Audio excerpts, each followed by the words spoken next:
bersama teman saya Nabila Ayumi akan mengabarkan berita terkini dari dalam dan luar negeri. Kabar pertama datang dari Bioma Tundra yang berlokasi di Kutub Utara dan Kutub Selatan, bahkan di Puncak Jaya Wijaya. Kali ini kami sudah tersambung ke reporter kami yang berada di Kutub Utara. Baik, Saudara Kiran, bagaimana situasi di sana? Baik, terima kasih untuk Ayumi dan Naila. Saya sedang berada di bioma tundra, yaitu bioma yang sangat dingin nih, kutub es, yaitu di Antartika. Nah, seperti yang kalian lihat, di sini itu semuanya ditutup salju, bahkan sinar matahari pun sulit untuk menerawangi. Nah, di sini aja ada penguin nih, salah satu hewan ikonik dari benua Antartika. Nah, apa sih bioma tundra itu? Bioma tundra adalah sebuah tempat atau ekosistem yang memiliki suhu yang sangat tinggi sehingga sulit untuk pohon yang tinggi untuk tumbuh. Nah, tundra ini terbagi menjadi dua, yaitu tundra alpin dan juga tundra arktika. Tundra arktika yaitu yang kita kenal sebagai kutub utara dan kutub selatan, yaitu ada di atas dan di bawah bumi. Nah, Arktika sendiri berasal dari suatu konstelasi yang mengacu pada bintang utara atau juga disebut dengan beruang besar. Kemudian ada lagi tundra alpin. Tundra alpin ini ditemukan pada gunung-gunung yang cukup tinggi sehingga pertumbuhan hutan di gunung tersebut terbatas karena kondisinya yang sangat dingin dan juga anginnya yang sangat kencang.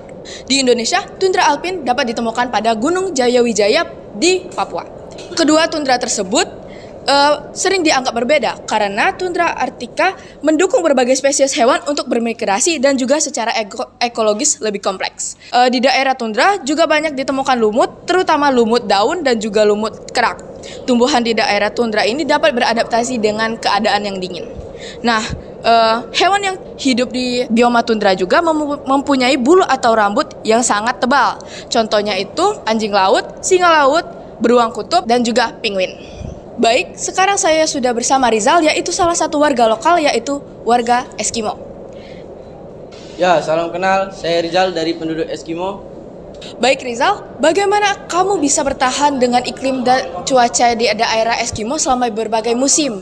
Kami bertahan hidup menggunakan jaket-jaket tebal seperti ini, bisa dipakai menggunakan kulit-kulit hewan atau bulu hewan, dan juga kami memakai sepatu boots untuk menghangatkan kaki-kaki kami. Kami juga memakai topi dari kulit hewan atau bulu-bulu hewan untuk menghangatkan kepala kami juga. Kemudian, apa saja mata pencaharian kamu untuk mendapatkan makanan? Mata pencaharian kami biasa berburu walrus, singa laut, beruang kutub, serigala, dan kami biasanya berternak ikan, dan kami juga biasanya makan sayur-sayuran rumput laut.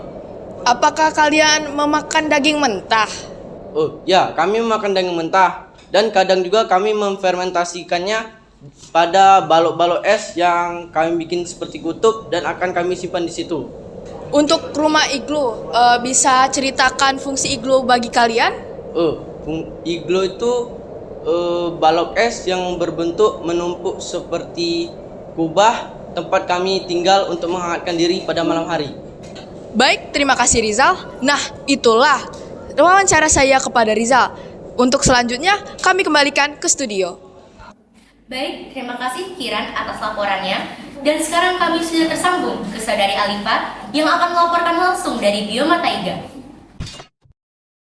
Baik pemirsa, sekarang saya sudah berada di hutan boreal di Kanada yang merupakan salah satu bioma taiga yang ada di dunia. Taiga atau hutan boreal didominasi oleh hutan pinus yang berdaun jarum. Daerah taiga dicirikan dengan musim dingin yang sangat panjang dan musim panas yang singkat. Pada musim dingin, air berubah menjadi es dan tumbuhan yang mampu hidup hanya sedikit. Hutan boreal terbentang luas di belahan bumi utara, seperti di Siberia Utara, Rusia, Kanada Tengah, dan Jepang bagian utara. Hutan boreal juga membentang di sepanjang pegunungan. Hutan boreal juga biasa diselimuti oleh salju tebal yang tetap ada sampai musim panas. Fauna yang terdapat di daerah taiga yaitu rusa, beruang hutan, harimau Siberia, dan lain sebagainya. Kembali ke studio. Baiklah, laporan dari Saudari Alifa tadi menjadi penutup sesi berita pada hari ini. Saksikan terus berita terkini hanya di Sambal TV.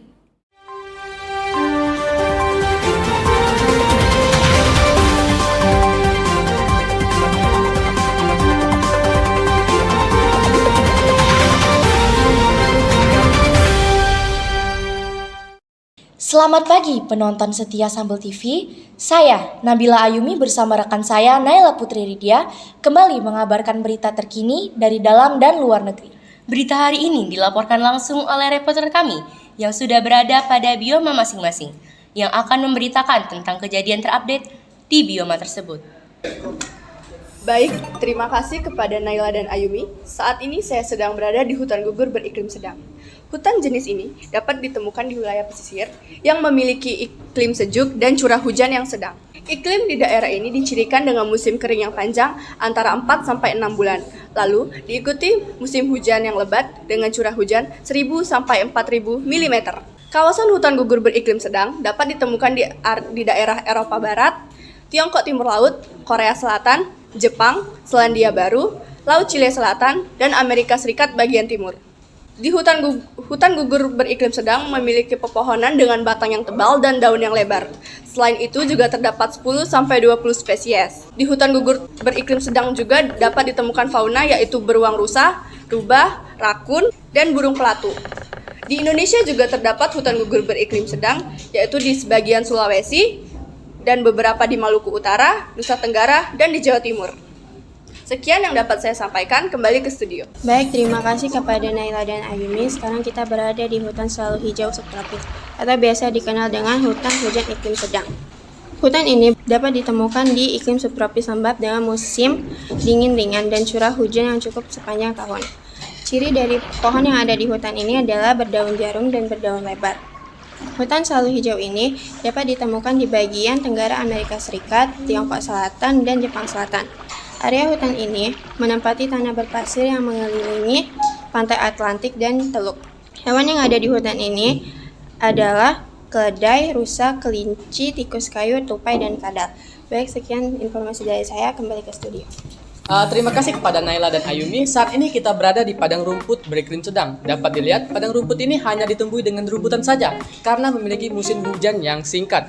Di Rusia, sebutan ini adalah stepa, sedangkan di Afrika Selatan sebutannya adalah veld. Zona vegetatif yang mencakup padang rumput tinggi dan rumput pendek antara lain dapat ditemukan di Amerika Utara, stepa Asia Tengah, dan pampa Argentina. Padang rumput beriklim sedang terdiri dari tanaman dan yang bukan berasal dari kayu. Di banyak tempat, padang rumput beriklim sedang dapat digantikan oleh tanaman budidaya. Hewan-hewan di daerah ini antara lain zebra Afrika, kanguru Australia, dan bison Amerika. Hewan-hewan ini merupakan konsumer primer di padang rumput. Sedangkan predatornya ada singa dan anjing liar. Selain ini, ditemukan juga ular, belalang, dan capung.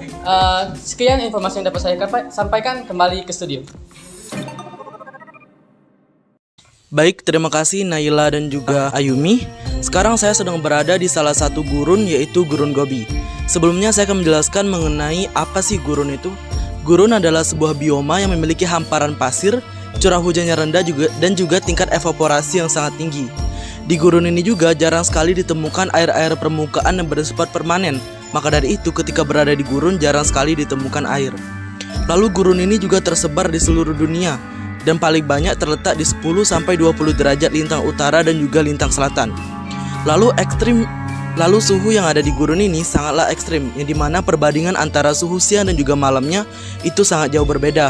Yang dimana ketika siang hari suhunya bisa berkisar antara 40-45 derajat Celcius, dan ketika malam hari bisa mencapai minus 40 derajat Celcius. Maka dari itu, susah sekali untuk makhluk hidup dapat beradaptasi di daerah seperti gurun ini. Karena beberapa faktor seperti curah hujan yang rendah, jarang ditemukannya air, lalu tingkat evaporasi yang juga sangat tinggi. Lalu maka dari itu tumbuhan yang tumbuh di gurun ini memiliki daun yang sangat kecil seperti duri, bahkan tidak memiliki daun.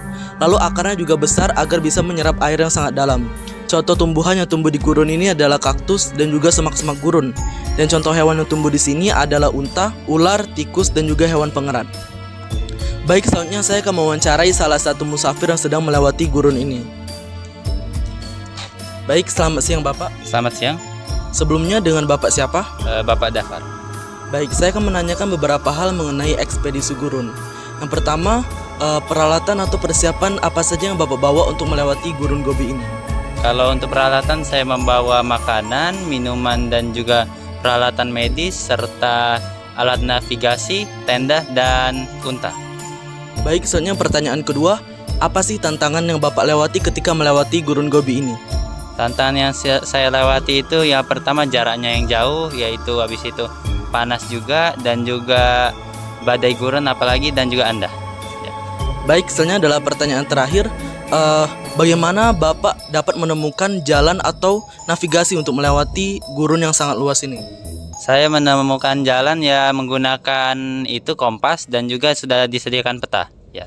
Baik, terima kasih Bapak atas waktunya. Selanjutnya berita akan dilanjutkan dengan Frani di hutan gugur tropis. Baik, terima kasih kepada Sahlan dari Bioma Gurun. Jadi di sini saya sedang berada di wilayah Thailand yang memiliki bioma hutan gugur tropis atau sering dikenal dengan hutan tropis sedang. Jadi wilayah ini memiliki suhu sekitar 15 sampai 20 derajat lintang selatan dan memiliki curah hujan yang sangat sedang. Nah, baik, jadi di sini saya akan mewawancarai salah satu petani anggur di wilayah ini. Baik, dengan Bapak siapa? Perkenalkan, nama saya Bapak Valentino sebagai petani anggur. Dalam berpetani anggur biasanya berapa sih penghasilannya dalam per bulannya? Kalau untuk di daerah sini petani anggur itu biasanya gajinya itu sekitar 20 sampai 40 juta per tahun. Dalam berpetani anggur sendiri apa sih kendalanya? Untuk kendala itu kayak yang kita tahu anggur itu kan mudah terkena hama, jadi itu aja sih paling kendalanya. Bagaimana penanganannya kalau sering terkena hama begitu? Kalau untuk saya penanganannya itu paling diberi pestisida aja secukupnya. Untuk di wilayah sini kan Bapak sudah sering kan berada di sini. Apa sih pohon-pohonnya tuh bagaimana berbentuknya atau tinggi dari pohon tersebut? Kalau untuk pohon di sini itu tingginya 20 sampai 25 meter sih yang saya tahu. Baik, terima kasih kepada Bapak Valentino telah meluangkan waktunya dalam wawancara ini. Baik, terima kasih. Di sini saya melaporkan dari padang rumput tropis yang dapat ditemukan di Afrika, Amerika Selatan, Australia Utara, Asia Tenggara, dan Karibia. Bioma padang rumput tropis adalah salah satu ekosistem yang menonjol, memiliki perubahan yang mencolok antara musim kering dan musim basahnya. Di dalamnya rumput tinggi mendominasi pemandangan, sedangkan pohon dan semak-semak jarang terlihat kecuali di dekat sumber air. Flora dan fauna di bioma ini beradaptasi dengan cara yang unik, yaitu dengan akar yang dalam serta daun yang tahan terhadap kekeringan.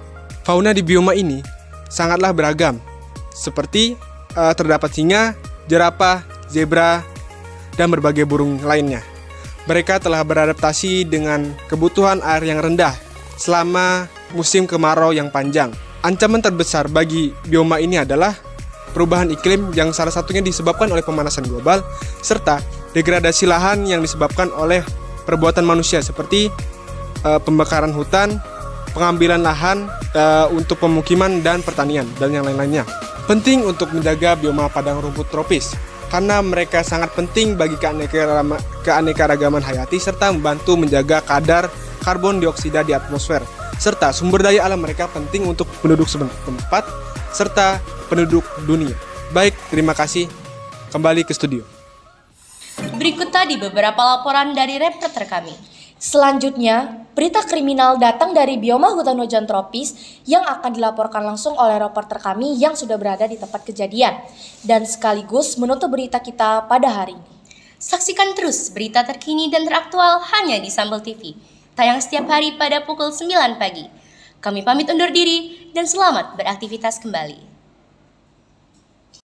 Baik, saya melaporkan dari hutan hujan tropis. Nah, di sini hutan hujan tropis merupakan tempat di mana dia tuh berisikan hewan-hewan dan tumbuhan yang eksotis. Nah, di sini saya akan membahas tentang suhunya terlebih dulu. Nah, suhunya di sini relatif stabil dan juga dengan curah hujan yang sangat tinggi. Dan juga karena curah hujan dan suhu yang stabil, dia jadi tempat yang sangat cocok untuk pertumbuhan hewan maupun tanaman di sekitarnya. Terus, keanekaragaman ini membuat hutan hujan tropis memiliki tumbuhan seperti yang tumbuhan epit, terus pohon yang tinggi, terus tumbuh-tumbuhan yang banyak pokoknya. Terus hewannya di sini ada hewan-hewan langka seperti ada harimau, terus orang utan dan tumbuhan lagi. Ada burung yang eksotis pokoknya. Dengan curah hujan dan lokasi yang sangat strategis, nilai ekologisnya pun meningkat. Hutan hujan tropis ini memiliki nilai ekonomi yang sangat tinggi, dikarenakan ada kayu-kayu yang contoh seperti kayu jati yang mahal, terus ada rempah-rempah, terus ada tanaman obat, dan ini tumbuhan lainnya. Akan tetapi, hutan hujan tropis sedang mengalami masa deforestation yang sangat besar yang memengaruhi ekosistem dan perubahan iklim dan keanekaragaman hayatinya. Di sini sedang ada terjadinya kejahatan penyeludupan hewan. Hal ini jangan ditiru ya teman-teman, karena ini sangatlah melanggar hukum maupun hukum alam. Ini termasuk hukum yang sangat besar, dikarenakan jerapah termasuk hewan yang dilindungi di hutan hujan tropis. Nah, jadi sekian berita dari saya. Wassalamualaikum warahmatullahi wabarakatuh.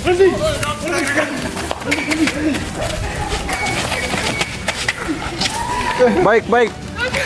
Sudah terjadi penangkapan. Pak polisi bisa dilaporkan. Inilah pemirsa pemburu jerapah yang telah memburu satwa di alam liar. Inilah laporan terkini kita sekarang sudah menangkap.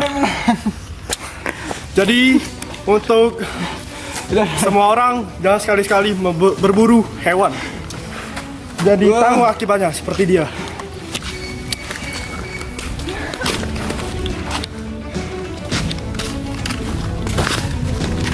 Mafia elit ini.